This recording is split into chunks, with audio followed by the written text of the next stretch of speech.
all you out there with us. Penn State, Auburn, we're going to go there first. Hack, I'm going to start with you because you got your colors. I know you. I'm surprised you even have a voice left watching this. Yeah. Take me there. What did you see with your boys today? I mean, shoot, dude.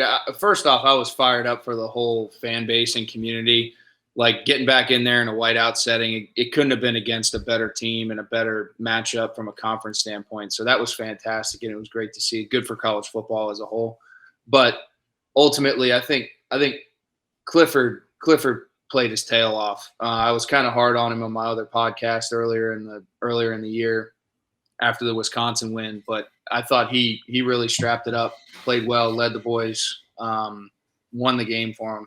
So ultimately, I think it puts him in the driver's seat in the East. I've said this to you guys privately, but I think the East is one of the strongest divisions in college football. Agreed.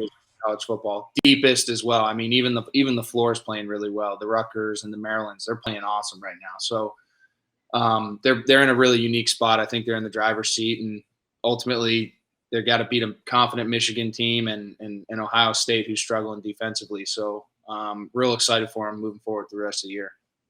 Bryce, is this you can learn and getting beat. You can learn and get knocked out. But traveling north, SEC teams never do that. To come up to a whiteout, there is a more vicious atmosphere, or I'd say a bigger atmosphere. They seem friendly in Penn State. Like it'll get on you. But you still got to travel north to go up against 100,000 people in a Auburn team that's like stitching together. Can they take something from this, or how would you look at this if you're Coach Harsin or Nix tonight?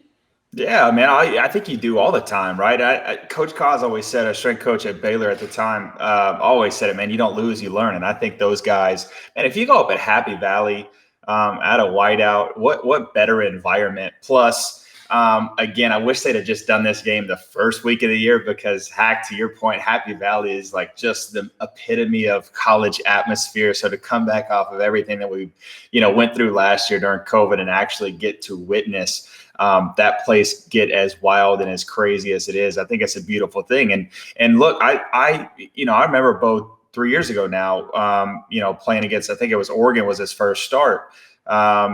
He's grown up a lot, has another system, another coach. We were talking about with Brian Harsin and Bobo in the mix. I think these guys are going to be contenders, man. I think they're really, really good. So there's always something to learn. And they went toe to toe with them. I mean, at 28-21, was as close on the stat sheet. And if you watch it, it's just as close as it was, on if you just pull it up on, ESPN and looking at stats. So definitely things to learn and things to go back to, to Jordan Hare and put in work. Yeah, they got a tough schedule coming up in the SEC West. I agree with Hack. If the Big Ten East right now is the most competitive division of any conference in America, the SEC West, I think it's the most talented. That's the most talented.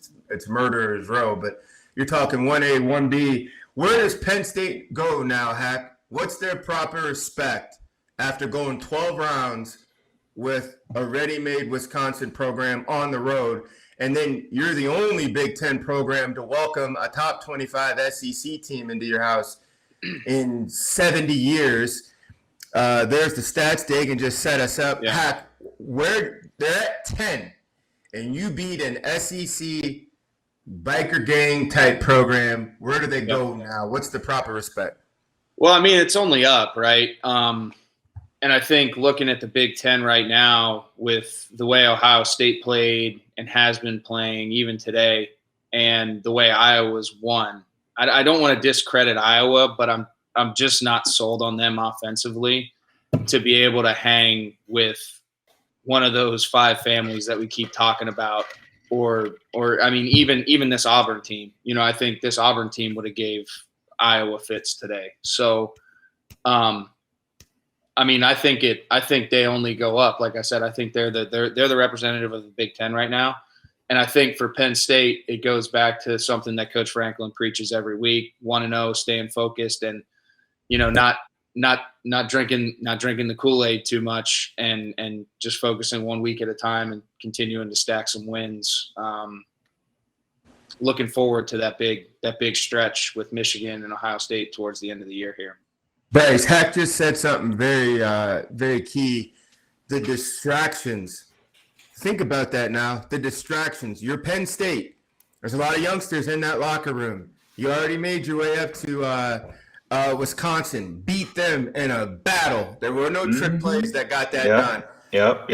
You had your tune-up win last week. And then also last week, all the USC news comes out. And then your coach is always part of that conversation. The team is looking ahead. It's the whiteout. Game day's there. Look at all the distractions that Penn State had buzzing around the campus.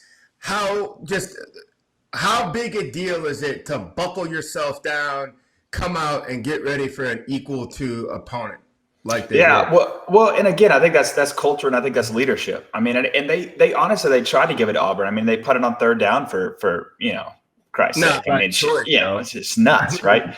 So no, I mean, I think as you can always tell a culture that has good leadership from its seniors, from its juniors, from its guys that's played.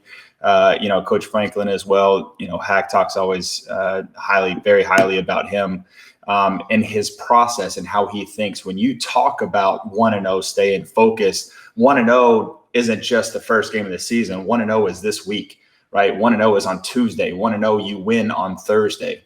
And you see that with guys. You see that as from the first drive, I thought that they came out kind of swinging and didn't end up in points, but I thought that it was one of those kind of that tone setting. This is going to be a brawl, and you got to know that going in. So I think the guys did great and didn't they let the crowd and the student section be the hype, not themselves in the locker room, which is always important when you go into a game like that.